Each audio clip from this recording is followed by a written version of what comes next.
Good evening everybody and welcome to tonight's video. So tonight's video is going to be sort of a little bit of an unboxing and a bit of a review of the Warlord T34 76 medium tank. This kit is obviously an Italian kit, or I do believe. It's about 8 years old.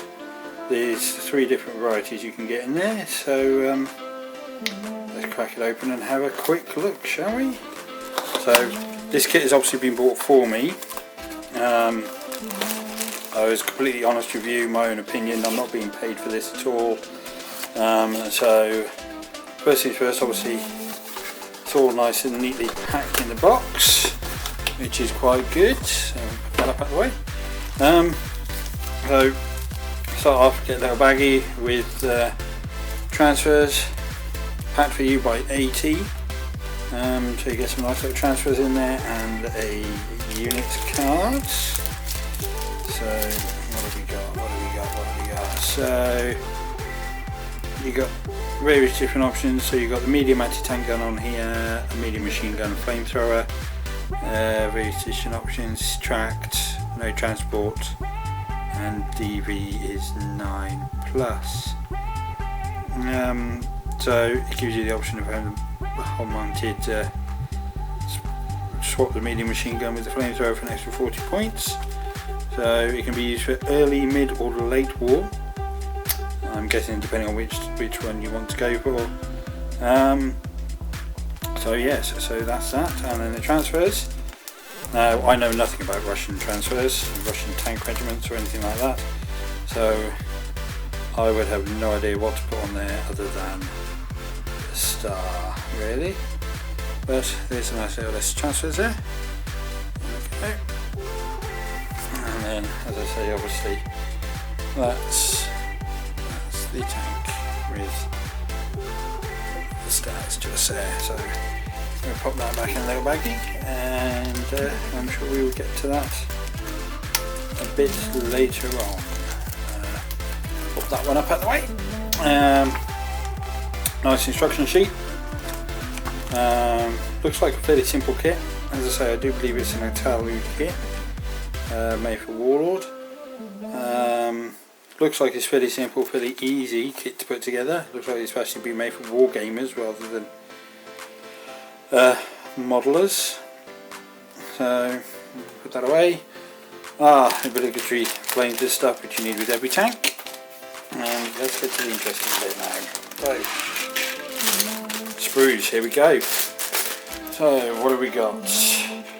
We've got sprue with extra bits and pieces on. So these are drive wheel covers, I do believe.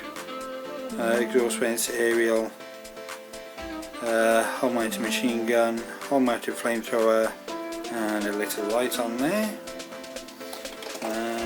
Next sprue, lower hull, tracks, various bits of tracks.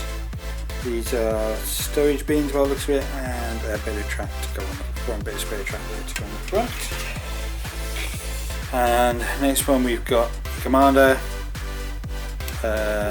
hatch, exhaust vents, upper hull. This is the T34 1941 variant, which obviously that hatch goes with this turret. Mantlet and gun mounting, lower turret. This one is the 42 one, that's a 43 one. And then obviously kill mantlet, places, hull hatches. This is one half of the gun and that's the other half of the gun. So as I say, very basic kit, very simple kit by the looks of it. So just quickly whack this together and then let's see how we get on. Okay, so here we are all together. All in all, it didn't take too long. It took me around about 20-25 minutes to get it together.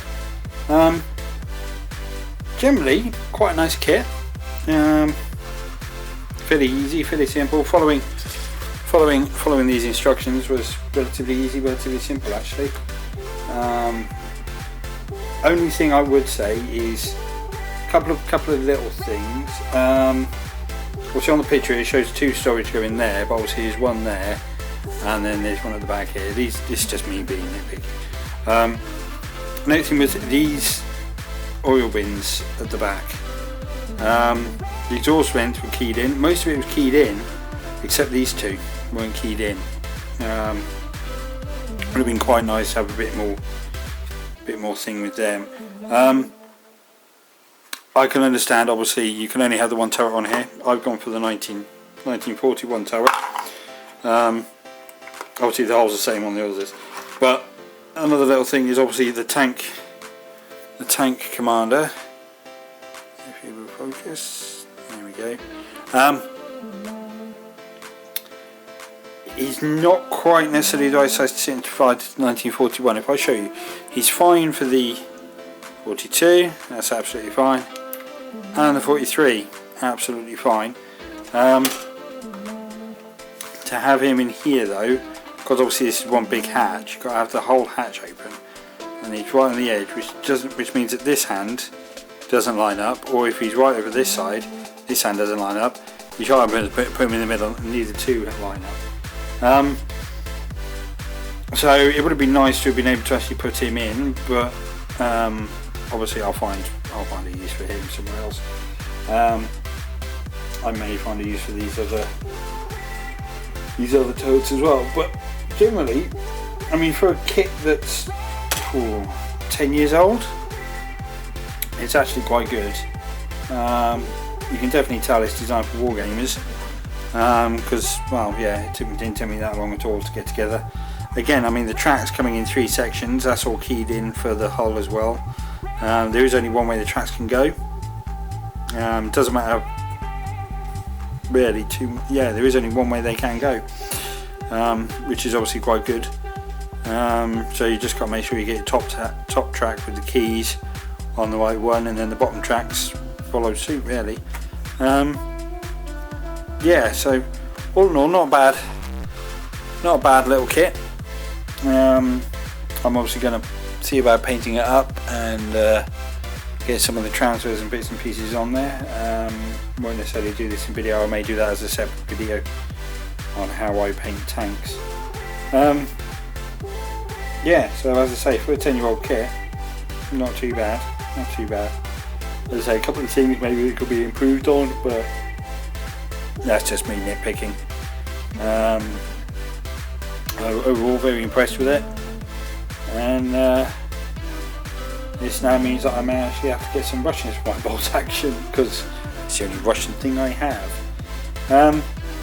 So I hope this has been of interest to you and use to you, and yes, well, we'll see you soon.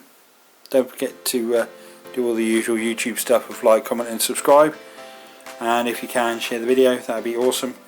And yeah, I'll see you soon. Bye.